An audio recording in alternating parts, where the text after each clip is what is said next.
এতটাই নরম তুলতুলে স্পঞ্জ হয়েছে যে সকালবেলায় খাওয়ার পর তোমাদের দাদা বলে কিনা লাঞ্চের জন্য এটাই প্যাক করে দাও। আজকে তোমাদের সঙ্গে আতপ চাল দিয়ে নরম তুলতুলে স্পঞ্জ ইডলির রেসিপি শেয়ার করব। এটা দেখতে যেমন লোভনীয় সেরকম দারুণ সুস্বাদু খেতে। তো ইডলি বানানোর জন্য এখানে আমি আতপ চাল নিয়েছি, যে কোনো আতপ চাল নিলেই হবে। 1 ঘন্টার জন্য ভিজিয়ে রেখেছিলাম, তো খুব ভালোভাবে ভিজে গিয়েছে। জল পাল্টে ধুয়ে নেওয়ার পর একটা মিক্সচার জারের মধ্যে নিয়ে নিতে হবে। আর এখানে আতপ চালের পরিমাণটা আমি 1 কাপ নিয়েছি, নিজেদের পছন্দ মতো পরিমাণটা বাড়িয়ে বা কমিয়ে নিতে পারো। এবার 4 কুচি মতো আদা অ্যাড করে দিয়েছি, আর তার সঙ্গে 2টি কাঁচা লঙ্কা 2 টুকরো করে অ্যাড করেছি। এবার অ্যাড করে দিতে হবে 1/2 কাপ টক দই, আর একদম মিহি করে পেস্ট বানিয়ে নিতে হবে। এই মিশ্রণটা একটা বড় বাটির মধ্যে ঢেলে নিতে হবে। তারপর এর মধ্যে অ্যাড করে দিতে হবে 1/2 কাপ সুজি। এখানে প্যাকেটের যে সুজি হয় সেটাই নিয়েছি। এবার সামান্য পরিমাণে জল অ্যাড করে দিতে হবে। যেহেতু সুজি অনেকটাই জল টেনে নেবে, তাই জলের পরিমাণটা এখানে আবারও অ্যাড করতে হবে। ভালোভাবে মিশিয়ে নিতে হবে। 2-3 মিনিট এভাবে অনবরত নাড়াচাড়া করে মিশিয়ে নিয়েছি। মেশানো হয়ে গেলে ঢাকা দিয়ে 10 মিনিট রেখে দিতে হবে, যাতে সুজি ভালোভাবে জলটা শোক করে নেয়। এখন 10 মিনিট পর দেখাচ্ছি।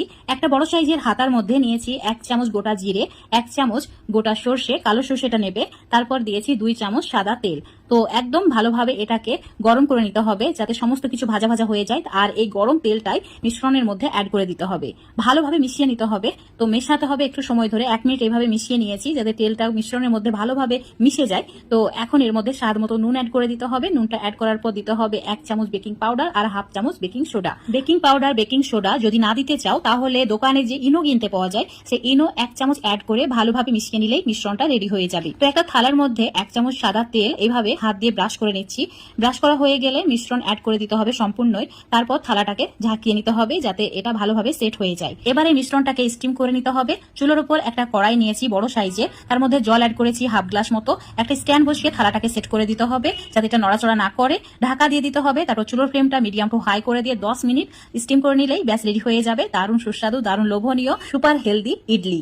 আর একবার চেক করে দেখে নেবে এটা ভেতর থেকে কুক হয়েছে কিনা। তো ভালোভাবে কুক হয়ে গেছে। চুলো থেকে নামিয়ে একদম ভালোভাবে ঠান্ডা করে নিতে হবে। তো দেখতেই পাচ্ছ কতটা সফট হয়েছে। তো এখন এটাকে ছোট ছোট টুকরো করে কেটে নিতে হবে। নিজেদের পছন্দ মতো করে কেটে নেবে।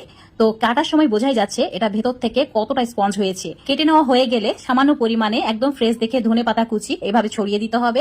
এটা এইভাবে ছড়িয়ে দিলে দারুণ লোভনীয় লাগবে। তোমরা চাইলে এখানে সামান্য পরিমাণে কারি পাতা একটু হালকা ভেজে নিয়ে অ্যাড করে দিতে পারো। নিজেদের পছন্দ মতো ধনেপাতা বা কারি পাতা যেটা ইচ্ছা সেটা অ্যাড করতে পারো। তো বন্ধুরা, ইডলি খেতে যদি মন চায়, একবার এইভাবে আতপ চাল দিয়ে বানিয়ে খেয়ে দেখবে। এতটাই সুস্বাদু হয় যে এইভাবেই প্রত্যেকবার বানিয়ে খাবে।